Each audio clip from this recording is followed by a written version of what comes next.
Hello, ladies and gentlemen, and welcome to this new episode of Sartorial Talk, the podcast and the YouTube channel. I'm once again here in our salon, in our living room in Bourgogne, France, with my beautiful wife, Sonya Glyn, that everybody knows. Hey, Sonya, how do you do? Hi, happy to be here at home. Yeah, today we are particularly excited, and we're going to tell you why. It's because we just received our new microphones. We are using for the first time this incredible microphone that you can see here. Okay, they're a little bit big. These are the standard microphone that you can find in every radio station around the world.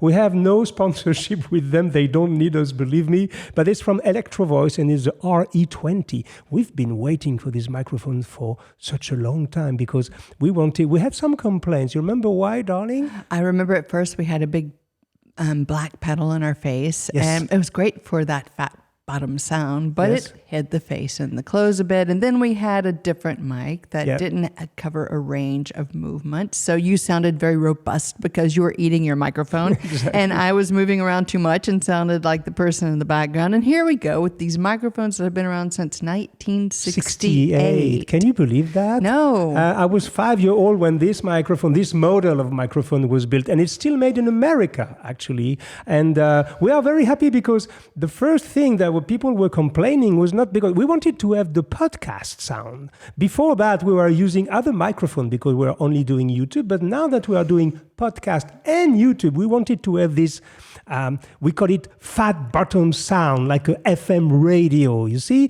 And we tried the first one with this anti-pop, and then the second one, and then we finally decided, okay. So I know, Hugo, we could talk about microphones for a long time. What's the subject today? Okay, well, that's my wife. I introduce you to Sonya Glyn. She likes to go straight to the point. She's American. We French, we like to take our time. Today, we're going to take you into a world tour with us. So it's a virtual world tour because, unfortunately, because of the pandemic, we can't really fly far from our home these days. But we've been traveling a lot these last 2 years, and we discovered a lot of new names in bespoke tailoring, in made-to-measure salon, and in ready-to-wear. And that's the subject of today. Because remember, we worked on the Parisian Gentleman book, you especially, and we focused only on French tailors, and then the Italian Gentleman book took 3 years, so we really got integrated into that world of bespoke tailors. And then we got to do some world travel and make new discoveries. And try to explore new countries and explore also, we have to be honest, new price ranges, because the usual suspects of high-level bespoke tailoring, custom-made suit of the highest level made by hand in France, in England, in Italy, can be a little bit, not expensive, but can have a high price. Some people, of course, can afford it, but we want to make sure also that a maximum of people can afford them and can have access to this magical world of custom suiting. And if we backpedal a little bit, your initial discoveries were in Savile Row, and this is my time when I broke into this world of bespoke tailoring. So when you speak about price, Savile Row had some serious price tags on their bespoke suits, warranted, of course. Yes. And so it's quite a contrast when you look at the wide range of bespoke. Exactly. And what is interesting is that we already spoke a little bit about that in the past, if I remember well. We decided to really explore for you and go a little bit east, because Eastern Europe is becoming a very interesting part of the world, specifically for bespoke tailoring. And we discovered, and that's our first discovery, we can say it was maybe not love at first sight, but we quickly fell in love with a family. Do you remember how to pronounce their name? Is okay. We're going to do our best because we are not from Eastern Europe, not to damage too much the names, but give us the name of this family we love so much. You know, you do much better than I do, but I'll give it a shot. It's a Maximilan Mucska. Maximilan Mucska. You did well, darling. I don't know. I give it my best. So Maximilan Mucska is a family. So we have Maximilian, who is the father. He's the master tailor. Yes. And then we have Patrick for the son. Patrick, who is the head cutter of the house. And we have Eric, who is the global handling of everything. Yeah, he contacted us, I think 2 years ago, something like that. Yes. And we looked at their work on Instagram, and it was absolutely impressive. True. After you've been in this business for a while, you tune your eye, and when you see something really good, when you see it, you know it. Yes. So, a little bit of history. First of all, Maximilan Mucska, this company, is an artisanal, real bespoke company. Everything's made by hand according to the gospel of bespoke tailoring, traditional tailoring. They are located in a country that you may or may not know, which is called Slovakia. So a little bit of history. Slovakia was the half of a communist country during the communist era until the late 1980s, 1989, 1990.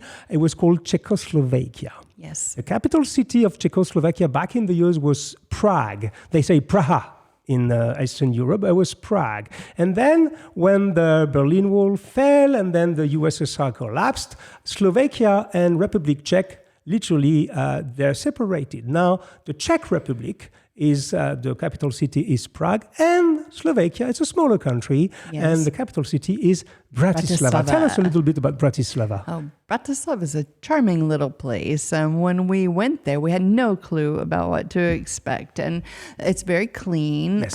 There's very friendly people and lovely little cafes. You can still see some of the architecture, which is reminiscent of the communist period, which is quite fascinating. But we call it contractism.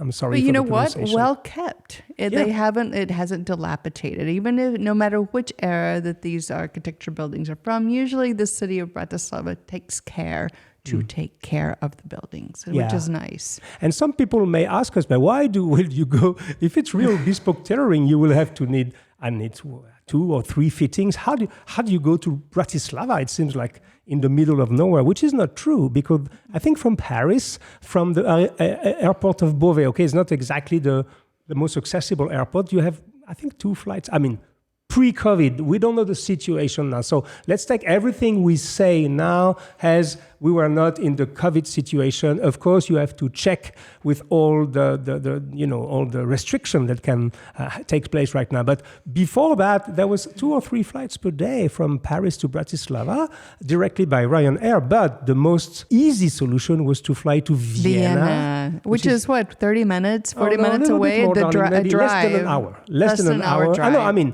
by flight from Paris, less than an hour, and then you're right. No, you can drive. The drive from Vienna to Bratislava, it's 40 minutes.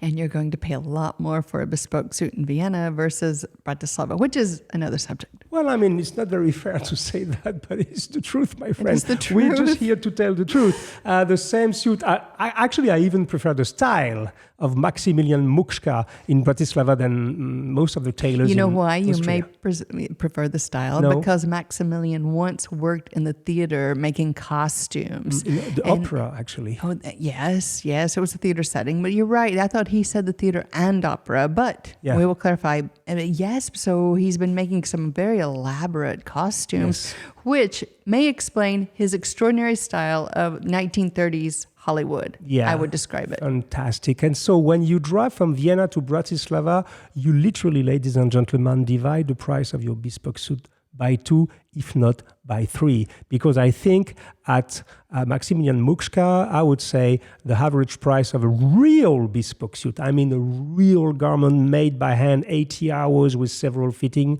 will cost you something around 3,000 euro, a little bit under or a little bit above, depending on the fabric. Right. But you will have what my friend Lyle Robin says, the real deal. That is to say, a real high-level suit. We did a shooting last year with Andy Julia and Lyle Robin. Who is the same photographer who shot for The Parisian Gentleman? Exactly. So we took our 2 photographers, the photographer of The Parisian Gentleman, my first book, and Lyle. Is here, and Lyle Roblin, the photographer of my second book, our second book is here, but he's also a model, and we're going to show you pictures. You're going to see how dashing and smashing and fantastic is the tailoring of Mucska. Yes, quite impressive. So honestly, it's we say coup de cœur in France, when you have We really want to protect and to promote these people. You can look at their Instagram. It's a family business, little atelier with the thing really made according to the rule, and at the same time,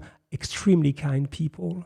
Adorable people. Really sweet people. And we wouldn't spend this much time talking about a bespoke tailor, except that we spent a few years learning about them, trying them, understanding who they are. And this is why we dedicate the time we're dedicating right now, because we felt the confidence, which is sort of our way of doing things. And they crafted something a little bit special for me that I will probably wear for an ex-PT Uomo in the winter they crafted, because my dream was to have a uniform.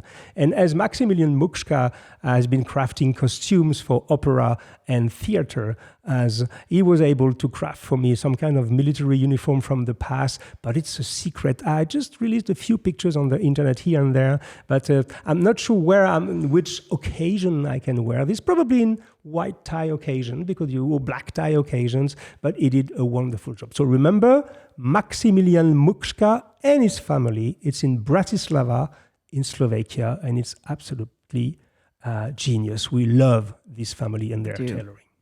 Now we're going to move to Germany. Okay. And my friend Bernard Rutzel, hello Bernard, will be very happy because he introduced me to this tailor. He introduced us, to this tailor. And to be honest, you know me, darling, I was not a big fan of German tailoring in the first skeptical. Place. You know why? Because, I find the tailoring of Germany a little bit too serious for me, a little bit, let's say the word, a little bit boring, well made, but very classic, a little bit too much classic. And I believe that maybe it's because I have now kind of a substantial wardrobe, but I needed something more, with a little bit of more creativity, a little bit more flair. And I couldn't find anything in Germany that was matching my expectation. But we found this man named... Yes. Detlev Diehm. I liked when my wife... I struggled. I wanted her to say the name. And Detlev Diehm. Diehm, I have no problem with. Detlev, I get tongue twist a bit. Exactly. Yes. Tell us about Detlev, because he came to our house. Tell us about the man and how do you feel about first him? of all, we all have pictures in our mind, if you've been in this business for a while, of French tailoring, French tailoring, Italian tailoring, and also English tailoring. Mm-hmm. I also had a picture in my mind of German tailoring, which is very closed waistcoats, overall closed quarters, very buttoned up, stiff, not very sprezzatura, you can say for sure, but very German. Yeah. So when Detlev came to our home, I wasn't really sure what to expect. And so when we saw him, he was very, I would say, modern in his dress. His tailoring was very precise. It was clean, and it had a little bit of swing to it. And we can show a few photos to demonstrate his style. It changed my perception of German tailoring, and especially yours, I would say. Well, that's for sure, because, we met Detlev through Bernard Rutzel, but he did a trunk show or some kind of a cocktail at the Hotel Les Bains. That's right. Former Bain Douche. Hello, Jean-Pierre, from Les Bains Douche in Paris. There was one of the most iconic nightclubs in the world in the 1980s and 90s. The kind of nightclub, it was practically impossible to get in. We stayed there once. I think we stayed in a room that Elle Macpherson had been in or something. Exactly. It's because there's photos everywhere. When I was a young, a young adult, let's say, I tried many times to go at Les Bains Douche, but each time they say, I'm sorry, young man, it will not be possible tonight. I'm sure now you would have no problem. Well, now it changed, and it became a fantastic hotel, beautiful boutique hotel in the center of Paris. And so Detlev, Jean-Pierre Marois, the head of Les Bains, introduced me with Bernard Rutzel to Detlev, and I discovered something very different. But I have an explanation for that. Is that the German tailors, normally, they all use a method of cutting which is extremely precise. Mm-hmm. They're German. Extremely, I don't criticize the way they craft. They craft very beautiful garments. What I really don't feel comfortable with is there's kind of a boring style. It's always pretty much the same suit. And Detlev has a very different way of approaching. And you know why? Because he first studied style. He went to a fashion school, and then his path was very chaotic almost, because he studied tailoring, and then he studied style, and then he worked as a designer for high street brands, and then he came back to tailoring, and eventually he decided that his call in life was to be a bespoke tailor, but with the background of a fashion designer. And that makes the whole difference. Because he has a real flair, and he can really be ambitious. When you say fashion designer, was it for men only or for women? For men only. Okay. And he worked for, I don't want to tell the brand, for high street brands. Okay. And he was so he's used with the collection. And then at one moment, he said, I have enough of this. I want to be back to the basics. So he has this ability to look at you and, imagine what will be the best. So is a modern tailor for me. Is an excellent example. It reminds me a little bit of Chiffonelli. Lorenzo has this nose. He can really immediately see what's gonna fit you. It's not just gonna make you the regular bespoke suit. He can add a little bit of his soul and his flair. So he's infusing a little bit of the things that he learned with these high street brands into the bespoke art. Yes, and on top of that, kind of nice. And on top of that, he's a real gentleman. He's a very agreeable person. Very agreeable. Very agreeable. So we like him a lot. I don't know his price. It's probably around, it's regular, 4,000 or 5,000. I don't know exactly. You can shoot him a mail if you're interested. Yes. I know he's traveling now to France. You can meet him at Hôtel Les Bains, I think 3 or 4 times a year. And this is a great tailor. I have one project with him. We didn't want to do your normal bespoke suit. So we decided to do a red flannel suit. So we'll see what we're going to do with that. It's going to be ambitious. So remember this name, Mr. Detlev Diehm from Munich, Germany, traveling in Paris, great bespoke tailor. But once again, we speak here of actual bespoke tailoring, somebody who's able to make a suit from A to Z with no machine, and there's a few apprentices and a few helpers. That's a master tailor. That's a master tailor. Now, we can't not go back a little bit to Italy, and specifically to Naples. Yes. And because when we wrote together this book, The Italian Gentleman, we wrote chapters on the usual suspects, the big names that they're here, and Panico, and Solito, and Ciardi, and Dal Cuore, and Rubinacci, and all the people we love there, and Peluzzo, and I'm sorry if I forgot all of them, and Sabino, Pasquale Sabino passed away actually several months ago. So we just say hello to his family. We're very sad. He was a great figure, Pasquale Sabino, of tailoring in Naples. But there's 2 names that we discovered more recently. One young man that we discovered called Enzo Carfora. And we were it's not exactly in Naples, if I remember well. It's like 30 kilometers. You will probably have to take a taxi. It can be an adventure in Naples to take a taxi. It's a big adventure. But tell us, what was your feeling about this young tailor? My first impression was, wow, he's young. Yeah. I mean, in his 30s, I guess? Yeah, he seemed really young. And so, we discriminate, don't we, a little bit with young people. We must admit. We do. And so we weren't so sure. But when he started pulling out his jacket, we saw this Italian flair. We saw the beautiful soft shoulder that he was doing, lovely lapels, well-positioned and working buttons. And we knew that he knew what he was doing. Yeah. His name is Enzo Carfora, Carfora. And he's, me too. I like the idea that young tailors need to be supported. Of course. He's doing the job as it should be done. Mm-hmm. You have a team of 3 or 4 helpers and workers there. We've seen the production. I have a project with him, which is a kind of a same thing, kind of an ambitious safari jacket with some Drago jacketing with a bold pattern, so we'll see how it goes. And he was communicating well. I like that about him. He was communicating the progress very well, which is a good trait. Yeah, and it's a nice guy. It's a nice guy and a good tailor, and his prices are very attractive, around 2,000, 2,500 for this book. Very confident young man too. We can very confident. We'll see, but honestly, we think it's a good name to put in your agenda. If you go to Naples, pay a visit to Mr. Carfora or shoot him a mail, and you'll see maybe you will be interested in what he does. Yes. Let's stay in Naples, but this time we go in the city of Naples, in the city center, and I'm going to try to pronounce this name properly. The name of the man is Ettore de Cesare. Convincing. Honestly, if I was an Italian, I would love to be called Ettore de Cesare because it's very rhythmic. Yeah, it's I don't know. It's powerful and romantic at the same time. Ettore, same thing. I don't know why we missed him. I mean, we overlooked him. We didn't know him, and our friend Giorgio Giangiulio is worrying a lot. And when you first meet him, you have the impression that the way he holds himself, the way he sits, that you're speaking to some dandy from the past. Yes, exactly. Even the way his hand motions, the rhythm of his voice, just his demeanor in general. You feel like you're speaking to a dandy, even though he's not dandified in the way he's dressing. It's more his mannerisms. Yeah, but very sweet man.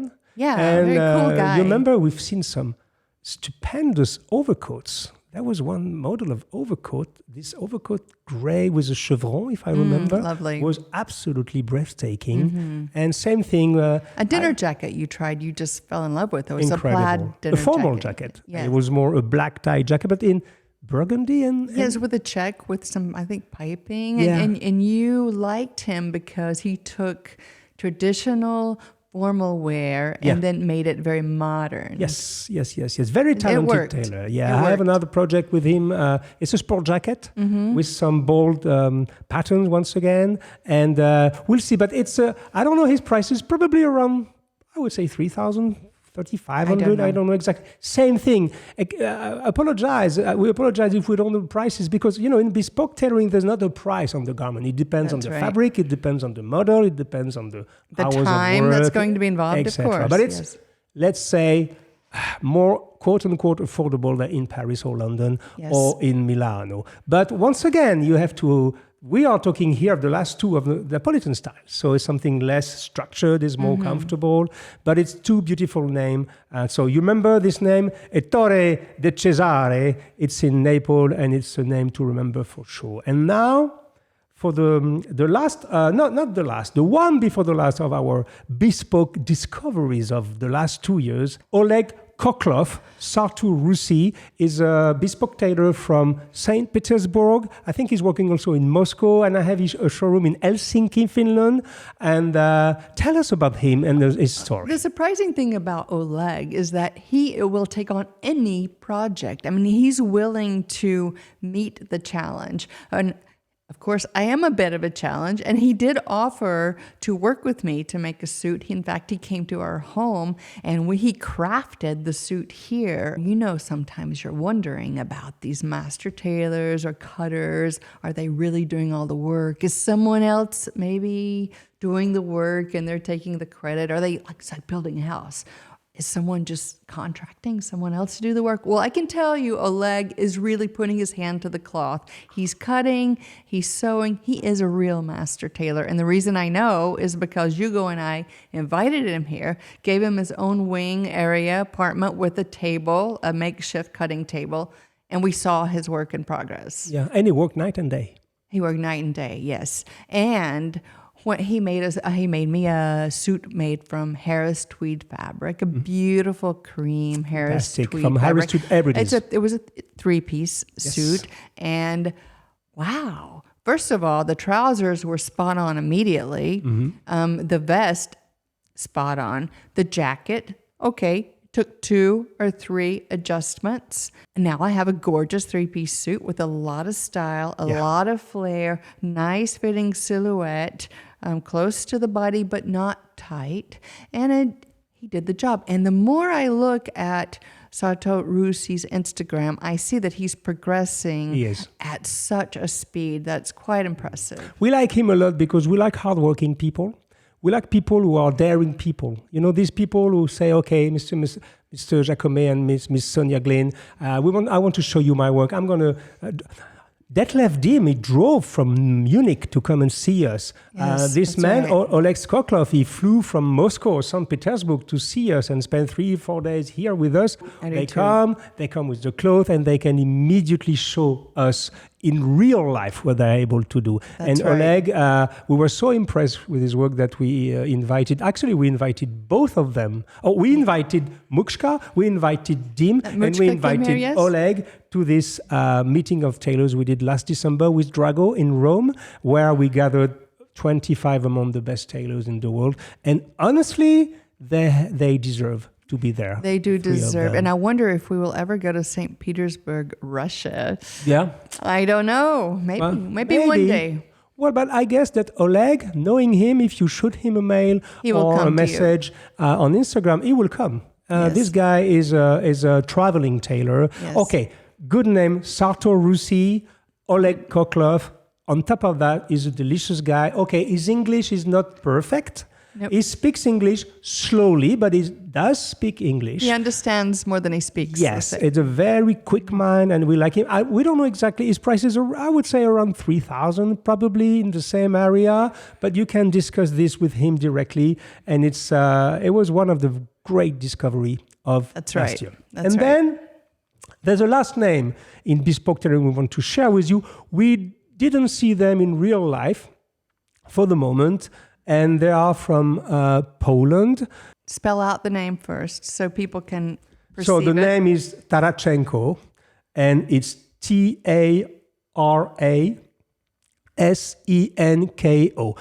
We don't know each other. They have no idea we speak about None them. at all. Not at all. They don't know. So it'll be a surprise. They are in our program. They have no idea. But Sonya and I, but specifically Sonya, she spends hours every day browsing the internet because we consider it's part of our job. To really spot, you know, and it helps our eye too. Yeah, so, really spot new talents. Tens of thousands. I can't count how many we look at, but I keep going back. And I wanted to open my phone simply because if you have Instagram, go to Tarasenko_tailoring and take a look for yourself. Tarasenko_tailoring. Yes, take a look for yourself. The precision of the work that I'm seeing is really intriguing me, and I am bound and determined to meet this tailor and learn more. I wish I could say the name of the location, so I'm going to just butcher this to pieces. I'm going to give it a shot. Baby. It's Kakzuka, and then it's Gdynia. Can you Gydnia? It's called Gdynia. It's very difficult. Gdy. Yes, and it's in the northern. Gdynia. It's close to Gdansk. Northeast of Poland. So almost near the coast. Same thing. I don't know where we're going to access there. Probably through Varsovie, or maybe he's traveling. I don't know. Shoot them an Instagram. We have no idea of the prices. We have no idea of, but we can tell that they are very interesting. If you like more of an English cut, this is something that you might be interested into. The button stance is precisely positioned. Yes. The cut is very clean. The buttonholes are super beautiful. Yes. And the overall silhouette's very protected. So take a look and see what you think. Yes, that's another name. So Tarasenko in Poland, we don't know them, but honestly, Sonya, she has one of the best eye and probably the best flair. If she says we must meet these people, we're going to do it for you, and we will debrief you on that. But you can already see by yourself. We were about to forget our friend from Korea.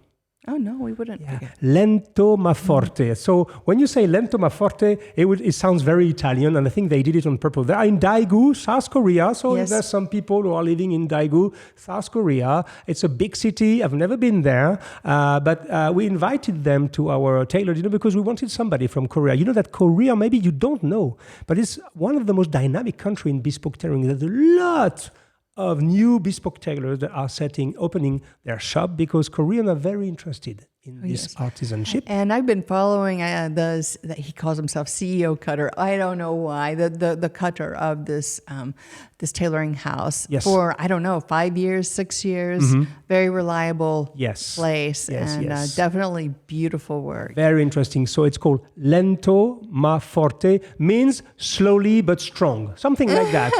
Slowly but surely, let's say. So Lento Ma Forte, it's in Daegu. You can look at their Instagram. It's a very, very interesting style. And the guy who came, I think the man who came, I'm sorry, we say the guy because he's so young. They're super stylish. Yeah. I remember he and Luca Rubinacci were arm in arm taking a lot of photos together. They hit it off. That was kind of nice. Very nice. People. And Korey is maybe one of the holy land these days of bespoke tailoring, if you have the chance to go. But the problem is that when you need several fittings, it's better to live in the country. But I don't know if they travel a lot. Same thing, if you want to contact them with no idea about the price, we have no project with them, but we like what we saw. Exactly. So now we're going to move. That was for bespoke tailoring, a little bit of reminder if you're not very comfortable with all this semantic.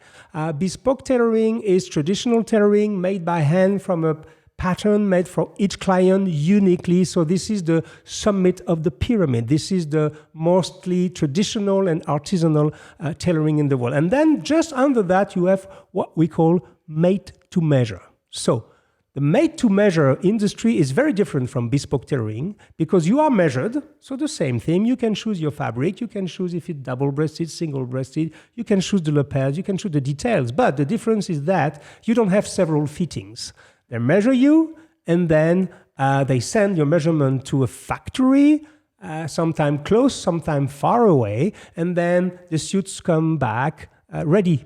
I always like what Bruce Boyer says. He says, when you go to a bespoke tailor, usually the name of the place is hanging on the door. So you'll see a sign with the name of the tailor, and all of the work is done there. But when you move to made to measure, you're not exactly sure where your suit may be crafted. In fact, it may be crafted in 2, 3, even 4 different places, according to where the person who owns the company deems as the best factory for your particular suit. When I first did a made-to-measure suit, I made the mistake of not asking, where is this going to be made? Because I thought, they make in Oxford. This is awesome. My suit will be made. Oxford is the name of the brand, not the name of the city. Huh? It's OXXFORD, which is in Chicago. In Chicago, Illinois, right. Fantastic factory. But guess what? The people I worked with changed their mind and ended up sending it to another place, which was actually in China. So, because they thought I wouldn't notice. So when you order made to measure, ask which factory they're using. Even if it is China, it doesn't mean it's bad. It's not a crime. Just be aware. So let's move on with. On that thing is that I want to speak about one discovery. Okay, we were touring in the USA, and we always have the same problem in the USA. People are asking, where are the bespoke tailors in the USA? And we must admit that there's not many bespoke tailors. We discovered Eric Jensen. We spoke about him already. Jensen, Jensen, is in New York City. He's bespoke. He's totally bespoke, old-fashioned, trained in Italy. I don't remember the name of our friend in New Jersey. What's his name?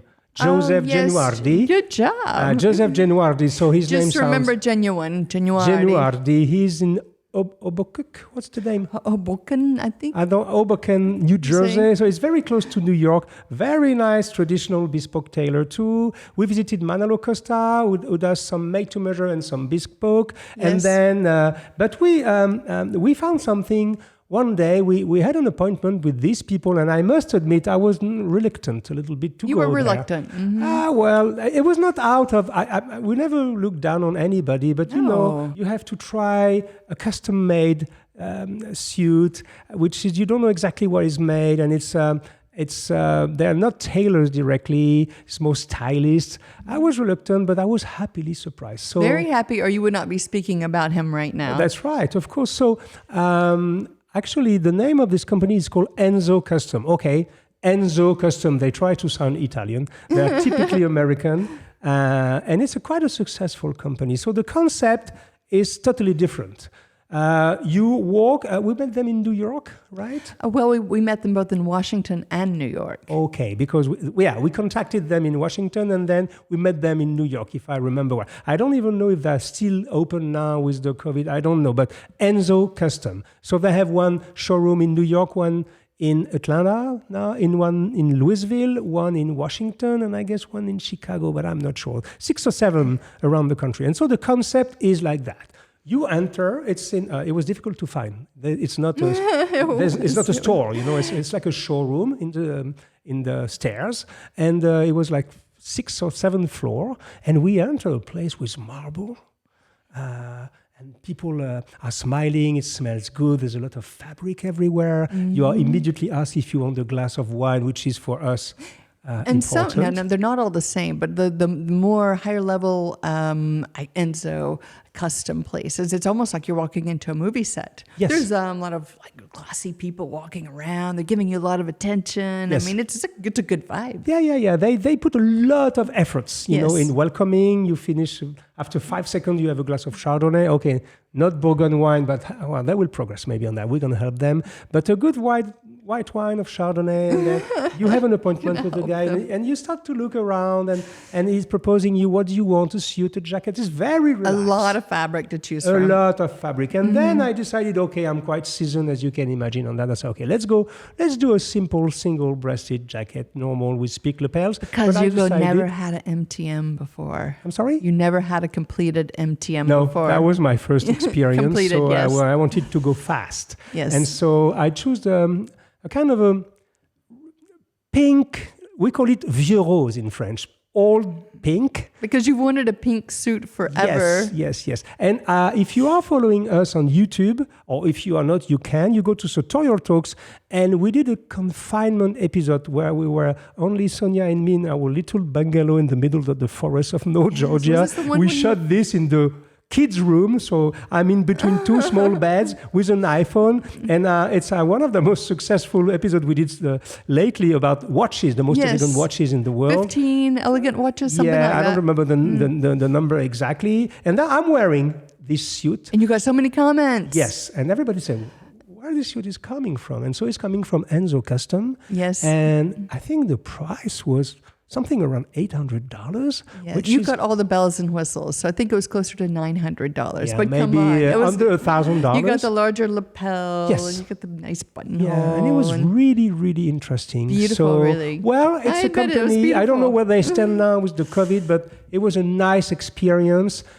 Same thing, if you find their address, shoot them a mail. And remember, they were measuring you really to the detail. They had a way to measure the slope from the neck to the tip of the shoulder. I'd never seen that before. They had a device. Yeah. A lot of different technical aspects they were recording, which impressed me. It was a great discovery, I must admit. And I'm wearing this suit with a lot of joy because it's fun. Okay, the color is a little bit different, to say the least, but it's a good discovery. So Enzo Custom, if you want to contact them, you can tell them you heard on the podcast or you saw on the YouTube, and then you're going to have good service. I'm sure you're going to have good service anyway, but it's always good if you get referred by us. It's not about money. We don't take one penny on that, but it's just for them to know that we are speaking of them, because they don't know that we are speaking of them today on the radio, on the podcast, and on YouTube.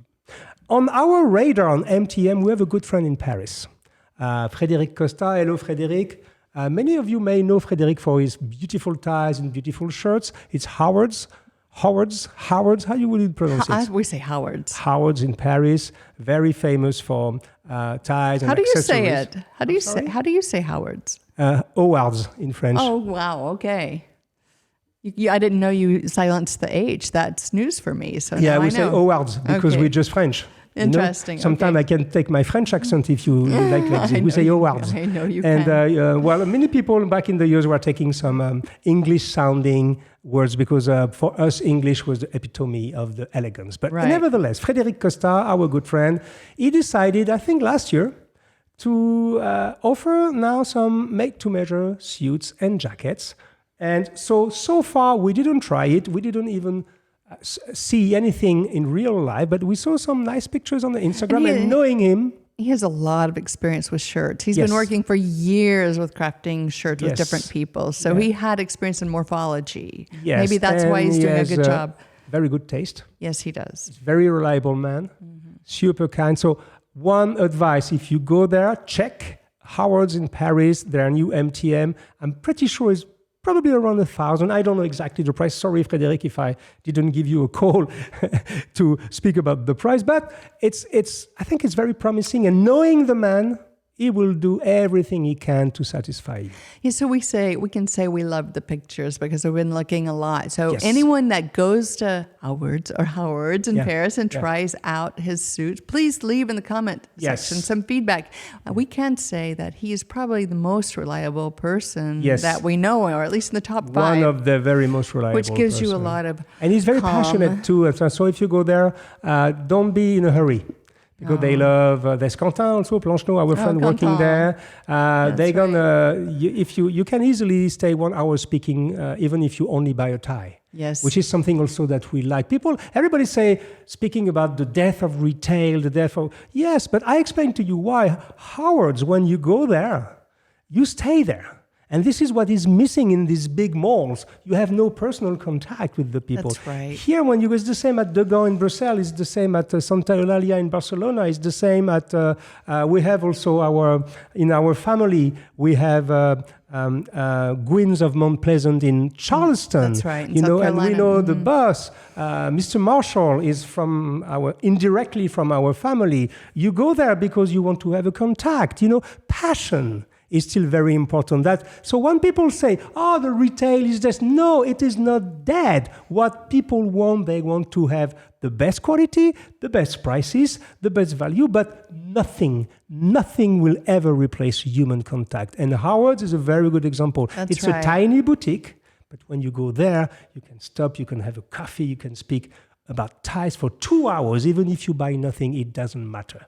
And this is what we need. And someone I know, namely you, wrote an article one time entitled The Obsolescence of Man. And you talked about how when we are denied an experience, for example, when we went to cars at some point in time and everyone was used to motorized vehicles taking them places, we got a hunger for walking and running. And then here came the jogging phenomenon. And cycling. Yes, it all came back. And now with this COVID situation, we've been denied this experience of going out and having eye-to-eye contact with people, having a really custom experience. This is why I believe that retail will come back when we're allowed to do that, because we miss the experiences that we never knew to appreciate in the past. Sometimes people, they complain because we say names too fast. So we were speaking about a few places in the world where you can still have a real contact with people who know what they are talking about. They're not only here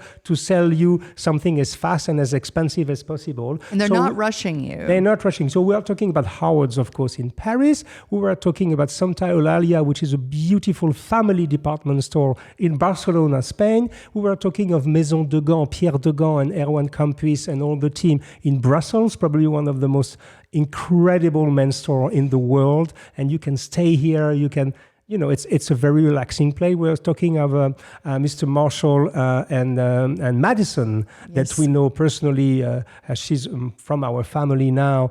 She will be very soon officially from our family. And the store is called Gwyn's of Mount Pleasant. It's in Charleston, South Carolina in America. That's right. Beautiful place. You can take your time. They have fitting room. You can really be well received there. And we can't not speak also about these people, the Armory in Hong Kong and in New York, where you have really passionate people who are selling among the most beautiful. Michael Jondral also in I think he's in, I don't remember if he's in Hamburg. I think he's in Hamburg, or maybe in another city in Germany. Sorry, Michael Jondral. So this kind of retail, it's a mix between digital and physical. And we call it phygital, maybe. And this is the future for me of retail. Sorry, that was a little bracket, but it's important to say that no, the retail is not dead. What we need is passion and people who really know what they are talking about. I think Michael Jondor is in Hanover. It's coming back to my head. And now we're going to finish with ready-to-wear. Yes. He's one of the most famous tailors on Savile Row, and is doing a fantastic ready-to-wear. If you don't have the wallet to go directly bespoke, you can have exquisite ready-to-wear in London, and it is... Richard Anderson. Tell us about the Richard Anderson ready-to-wear. Well, first of all, we did quite a stint on Savile Row from time to time. Yes. We saw ready-to-wear at Huntsman. We saw ready-to-wear at, I won't name all the places. But when we went to Richard Anderson, the thing that really shook us a bit was the variety. Not only the variety, but when Hugo would try on the jackets, and believe me, he can wear a lot of different styles, and he almost knows immediately when he puts on a jacket whether it's going to work or not. Yeah. Well, he was putting on jacket after jacket after jacket and looking in the mirror and feeling this sense of satisfaction. And knowing the variety and the ability to fit a random body was very eye-opening for us. And we felt like people should know, if you need, even though Richard Anderson is an excellent bespoke tailor. One of the best. One of the best. He also has an incredible ready-to-wear selection. And sometimes you just want to walk in, get your suit, and walk out. And if you're in London, this is a place you should go for ready to wear. Yeah, and that's something that I must add, is that there's an enormous advantage of buying ready to wear at a bespoke tailor, that if you need any kind of alteration, they're going to be made by real tailors. Super good Not by a guy yes. who just, they're not going to send this to an alteration tailor around the corner. Yeah. They have workforce here. They are doing among the best suits in the world, and they can alter your suit. What a silly thing for me to forget. Yeah, you buy something ready to wear. Who's better to fix it than a bespoke tailor? And this is the same, staff. For example, our friend at Comes de Luca in Paris, they just now have a new offer in made to measure. We're going to dedicate maybe a special edition of Sartorial Talks to them, because this is the new idea they have. You know, they have their traditional bespoke of the highest level. You know, in Paris, the two biggest names are Chiffonelli on one side and Comes de Luca. And I don't say on one side or the other side because they know each other and they are friends, actually. They are friends. But so this is traditional bespoke. And then you have, for people who want to pay a little bit less, but still have the Comes de Luca experience, the made to measure, which is cut in Paris, made in Roma, but the alterations are made at the bespoke atelier. So it changed everything, because you almost have the bespoke experience, although the garment is not made on site. So this is very interesting, and this is what you can access at Richard Anderson. Would love to hear if any of you Frenchmen would go and try the Comte de Luca ready to wear, your experience. We are hearing... It's not ready to wear, it's made to measure. My bad, sorry, made to measure. But also on the other side, you mentioned Chiffonelli, and they do have the ready to wear as well, and they have improved quite a bit in reflecting the house style, which is definitely worth mentioning. Yeah, the idea now is to put these iconic names to maybe to be more accessible, but still with a high-level experience. And we will finish, and I'm sorry, once again, it might be surprising for you. We spend exactly 49 minutes, Incredible. 44 seconds. But we are speaking of people, they have no clue we are speaking about them today. That's right. Because it's not the way we function. We don't say, okay, we're going to speak. No, we just share with you the people we really like. And the last one is, many of you may know him as he's a handsome man. His name is Christopher Korey. He's a nice guy. He's in touch with his feminine side. He's talking about the thought for the day and trying to encourage people. So a lot of people, I guess maybe women especially, like that too. He's a very nice gentleman, we have to admit. To be honest, I'm European. I don't like too much, perfect people with perfect muscles and perfect teeth and perfect haircut and perfect everything. But I must admit that Christopher is perfect everywhere. But on top of that, he's a nice guy. He's very passionate about what he's doing. And he's offering, at last, the ready-to-wear, probably one of the best ready-to-wear I've seen since a long, long time, for the price. We are way under $1,000. And people are always complaining we don't speak enough about America. Yes. So this is a really cool ready-to-wear place. He also works with a group of tailors. Yes. Which is probably why his ready-to-wear is so good. Yes, and for the first time, we have ready-to-wear with real lapels, with very interesting fabrics, with real cut. And I tried on a few jackets, and you know me, I can feel immediately You can. If it fits or not, That's if right. it's well done or not. You can. And everything I tried at Christopher Korey was quite impressive, actually. Whether I was a little bit overweight or underweight, because, you know, I'm 57-year-old, so I can go up and down, like everybody, I guess. Everybody. But at Christopher, Most everybody. So this is, for me, probably one of the most attractive places in New York for ready-to-wear. I think the website is CKC.com, Christopher Korey. Yes. Korey is with K, Korey. He's a nice guy. You can see he has tons of followers on Instagram. And his shop name's CKC. And the shop is called CKC. The same. And when you walk into the shop, that's a good vibe. No? Yeah. Well, nice I just saw this morning on Instagram is moving to a bigger one. Moving. Yes. To a bigger shop. Yeah. But I'm not surprised. Okay. I'm not surprised because Congratulations, Christopher. The quality is great and the style. Hallelujah! Real lapel, fantastic selection of fabric, a lot of good taste. Well, we first met him on a train going to Pituamo, remember? On the platform of the train. That's right, that's right. 3 or 4 years ago. So remember this name, Christopher Korey, CKC.com. This is in New York, as far as we know, maybe with Enzo Custom in MTM and him. You got 2 fantastic addresses where you can really be dressed. And of course, if you want to go bespoke, you have Genuardi, you have Manolo Costa also, who can do some MTM and also some... And Eric Jensen. Some ready-to-wear. And Eric Jensen, of course, which is traditional bespoke. So you see, you are not alone, even in New York City, and we're going to continue, Sonya. Maybe in one of the next show, do the same with shoemakers, because we discovered some new shoemakers around the world, and we will try to continue. This is what we do here. We want to travel. We want to travel again. We hope this pandemic will be behind us as soon as possible. Right. We like to do that. We like to discover new gems, new nuggets, new people, help some new artisans, and make sure that if you are interested in classic style, you can find something which is affordable for your wallet. So you see, dressing well, embracing this sartorial path is not only about means, it's also about taking the time to study, to identify your style, and to make your choice. So we hope this was interesting for you. Thank you, darling, for your incredible participation. Thank you. It's always so...